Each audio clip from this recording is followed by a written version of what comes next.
Hello，大家好啊！咁上一集咧，我就講到咧會帶呢個 DJI Leo 出嚟咧，當係一般嘅航拍機咧咁去玩啊，試一啲 function 俾大家睇下。咁今日有機會啦，咁我帶埋佢咧，隨呢個機咧附送 combo 版附送嘅呢個控啦，咁啊出嚟咧試下當一個航拍機咁去飛呢個 DJI Leo。咁佢呢個控咧係一個傳統嘅 DJI 控啦，咁啊冇包屏幕嘅，咁所以而家咧我就需要駁電話咁先至可以控制部機。咁啊有一樣嘢我就發現咧，今次出 DJI Leo 嘅時候咧，好似大家冇咁在意嗰個 DJI Leo 咧，究竟係咪行緊呢個 FCC 嘅模式啊？咁而家咧我都會同大家去實證一下嘅。咁我之前咧係完全未駁過呢個控嘅，即係我而家拍呢段片咧係第一次去駁控嘅啫。咁我自己咧係用 iPhone 嘅 iPhone 12嘅 Pro Max，咁我而家咧直接駁一駁控，咁睇下咧究竟原裝出廠嘅時候，駁 iPhone 咧係咪行緊呢個 FCC？ 咁而家咧就連接一下先。嗱，咁佢本身咧部機記住啦，跟呢條線咧係一條 Type C 去 Type C 嘅線嘅。咁如果你好似我咁咧用緊舊嘅 iPhone 咧，記住喺嗰個盒裏邊咧有另一條線係 Lightning 嘅線嘅。咁啊，記住帶翻，如果唔係出到嚟咧冇得玩啊。咁而家我換翻條線先。咁啊，最緊要咧，即係你去試係咪 FCC 嘅時候咧，呢部機啊要收到GPS 嘅情況之下咧，先可以確定嘅。咁而家咧，呢個車頂係玻璃啦，咁我相信咧應該係可以收到 GPS 嘅。咁而家咧就試下開機收個 GPS，咁先至可以確定咧究竟你部機本身係咪行緊呢個 FCC 嘅模式嘅。嗱，咁而家咧部機咧就駁咗呢個控啦。咁而家我就會去咧呢個，太耐冇用呢個 DJI Fly 嘅 app 啊，應該就係呢個 Transmission 呢度。咁跟住咧睇翻呢個表啊。嗱，而家咧如果 iPhone 嘅話咧，大家睇得好清楚啦。第一條線睇左手邊係過咗-90啊。咁即是話咧，佢而家 default 咧已經係 FCC 嘅模式嚟㗎啦。咁如果你係 Android 手機嘅用家咧，個睇法就唔同嘅，就要睇右手邊1km 嘅字眼咧喺第一條線嘅上邊。咁我喺網上邊咧都揾咗一張圖片俾大家參考一下。咁而家咧冇問題，我用 iPhone 嘅話咧睇左邊過咗90啦，咁即是話佢本身已經係 FCC 啦。咁咧哇收聲都幾快喎！我而家咧喺車裏邊咧已經收好晒聲啦。咁我直情可以咧而家出車外邊咧去示範一下俾大家睇下咧，究竟當一般嘅航拍機模式有啲咩 function 可以玩。咁而家就行出車外邊試俾大家睇下先。嗱，咁而家咧，我見到畫面上邊咧就 HomePod update 咗 GPS 收好晒啦。咁啊，同一般嘅航拍機一樣咧，我而家就可以正式起飛啦。咁啊，試埋登埋個 screen 俾大家睇下，究竟實際飛行情況係點樣？嗱，都係啊，向內打8字起飛。Home point updated。好，而家咧我就用呢個咧最慢嘅 mode 啊 ，C mode。向前推光，咁啊睇下個速度可以做到幾多先，都幾尖喎啲聲，嗰個航拍機啲聲。咁我見到個速度真係唔係好快啫。而家咧係顯示米 per second 㗎，比較難睇啊！我而家轉翻個嗱，揀翻 km， 咁啊大家容易啲理解。好，再推光睇下個速度。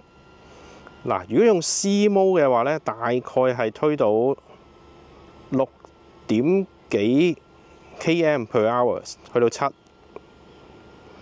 OK， 唔算好快啊。嗱，而家用 C mode 拍俾大家睇下，拍啲片。因為我鏡頭睇咧係有啲飄嘅，你睇下中間架船就知嘅。因為我而家係向前推啫嘛，佢都係左右飄下咁嘅。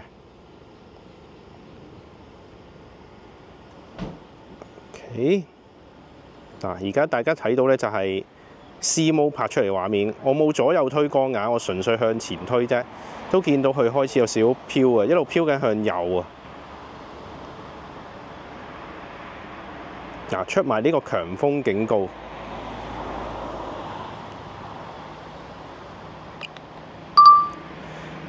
咁試完 C mode 啦，而家咁我試埋呢個 N 啦，試 N mode。OK， 睇埋個速度啦 ，N mode 睇下點樣啦。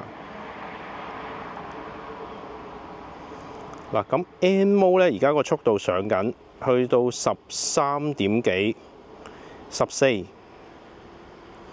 咁啊，比呢個C mode 咧係快咗1倍，啱啱好1倍。頭先大概7啦，而家14。咁可能佢有向前嗰個衝力咧，感覺上係穩定啊。但係今日都係啊，都係大風啊，都係咁出呢個大風警告。咁我都拍片俾大家睇，又係啦。用呢個 N mode 淨係向前推杆啫，咁啊睇下嗰個穩定性。但係感覺上佢而家飛快咗咧，嗰個係穩定咗啊，即係可能有個慣性，冇頭先咧個左右咁飄啊。同埋好得意啊，佢側邊右邊咧不斷有個 H 嘅字，就係你空 point 嘅位置啊。咁啊變咗幾方便啊！有時可能你飛下咧，未必即係未必睇到個姿態球，未必識睇。咁啊睇住個 H 咧都識翻嚟啊！好，而家翻嚟啦。譬如而家咧，我揾翻 home point， 你見唔見到？哇，好清楚 ！Exactly 咧就係我而家泊咗車呢個停車場。即係如果一般新手咧，你轉翻 M mode 玩下先。如果一般新手咧，你話喂，我真係玩下，會唔知自己企嗰邊喎？咁啊，而家真係完全唔使驚，睇住個 H 咧就翻到嚟。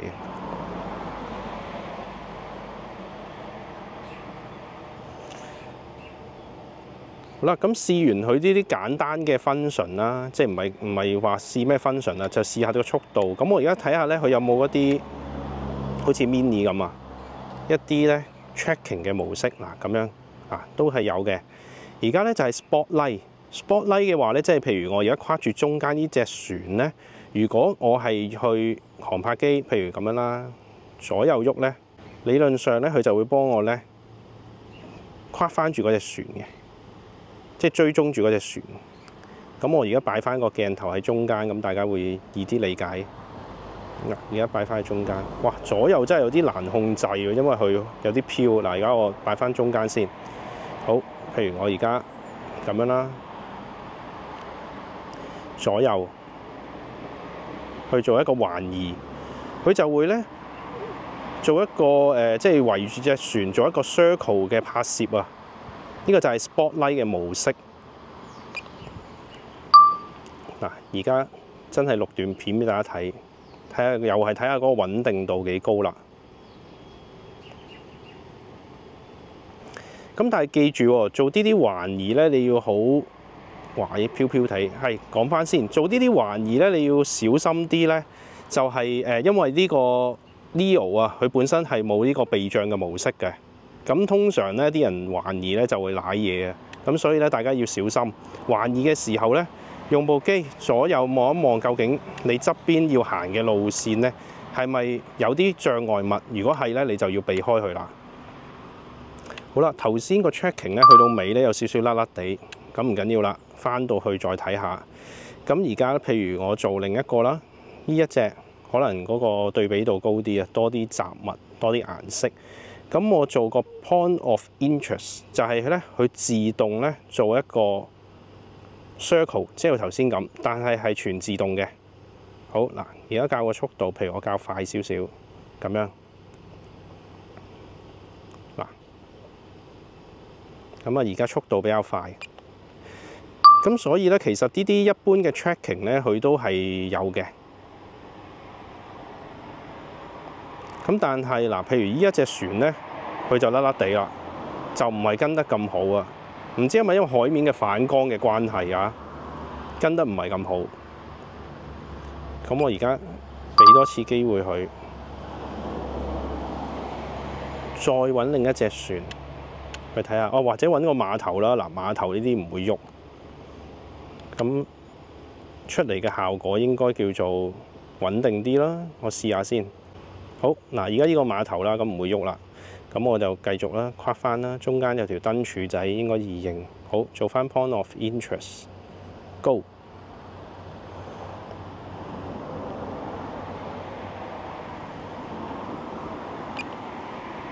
呢啲碼頭咧，可能個辨識度比較高啊。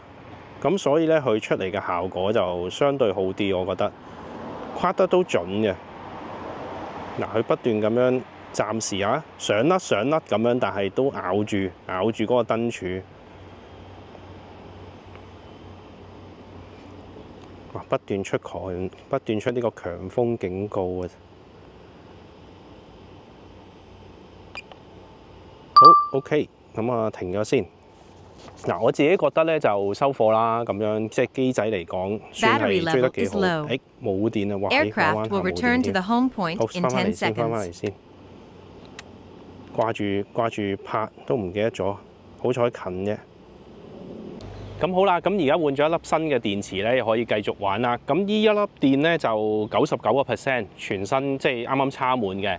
咁呢一次咧，我就試下究竟用呢個 M mode 啊，譬如飛遠少少啦，當係超過1公里嘅時候咧，究竟呢個 DJI Leo 喺個接收方面有冇問題咧？咁而家試下先。Take off. Home point updated. 嗱，咁而家咧我就向前飛，試下飛1公里先。嗰個好暗啊！嗰個鏡頭非常之暗啊！而家即係嗰個電話個畫面，因為有少少過熱啊，可能。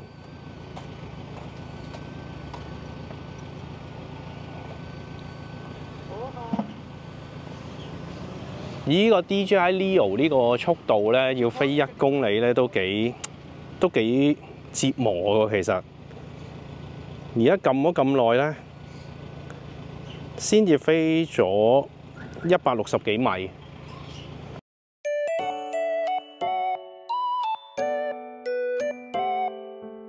好啦，咁而家咧飛咗300幾，就快400米，用咗14%電，15%電啦。嗱，喺信號方面咧，就真係不大問題喎，信號真係收得好好喎。爆晒格嘅，而家都仲係。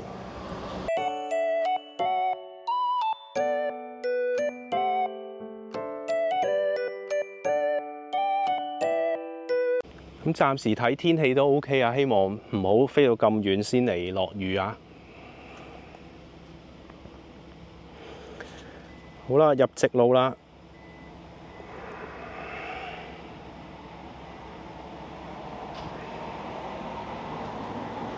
900米，信號依然非常之良好啊！爆格5格爆晒，我已經唔係飛得好高㗎啦，13米啫，但係嗰個信號完全冇問題。好啦，就快到1公里啦。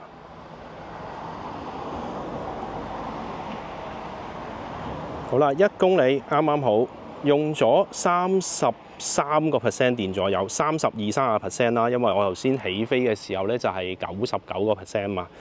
咁啊 OK 嘅，我自己覺得以機仔嚟講，嗰粒電可以接受。好，咁嗱，而家回航啦，揾翻 home point， 正式翻到嚟頭頂啦。咁頭先就65%啦，而家我當你咧用到45%啦，咁即係用咗20% 電翻嚟，咁啊慳咗好多電。咁即是話，但係都要留意一樣，就係原來呢個機仔咧受嗰個風嘅影響都好大嘅。如果頭先我逆風出去咧，用嘅電咧係多非常之多嘅。就算我用 M mode 咧，都係用好多。咁所以大家玩呢個機仔嘅時候咧，都要留意翻，唔好越飛越遠咧就翻唔到嚟啊。尤其是你最好就逆風出去啦，咁啊順風翻咧，呢樣嘢係最穩陣。Landing。嗱，咁接機方面咧，其實同你普通玩呢個即係冇控嘅時候玩一樣啊，擺手板喺底咧就會降落㗎啦。咁我自己頭先有推埋桿嘅，因為呢個咧係嗰個自然反應嚟嘅。之前玩嗰啲普通航拍機咧，推桿向下，攤大手板咁啊，可以接翻部機啦。咁好啦，咁今日呢段測試咧就到呢度啦。我自己覺得咧OK 啊，呢個 DJI Leo 咧收貨啊。雖然開頭嗰個畫面有少少唔穩定，但係我翻到去再睇睇究竟嗰個畫面出嚟嘅質素會唔會有啲電子防震幫我加咗落去咧，就會穩定少少。咁但係以機仔嚟講咧，呢個飛行距離啊、穩定度咧，絕對係收貨嘅。咁好啦，咁今日呢段片咧就到呢度結束啦。咁如果大家都中意呢段影片嘅話咧，都希望你右下角個位置按一下 subscribe button 同埋 comment、like、share 呢條影片啦。咁我哋下條影片再見啦〜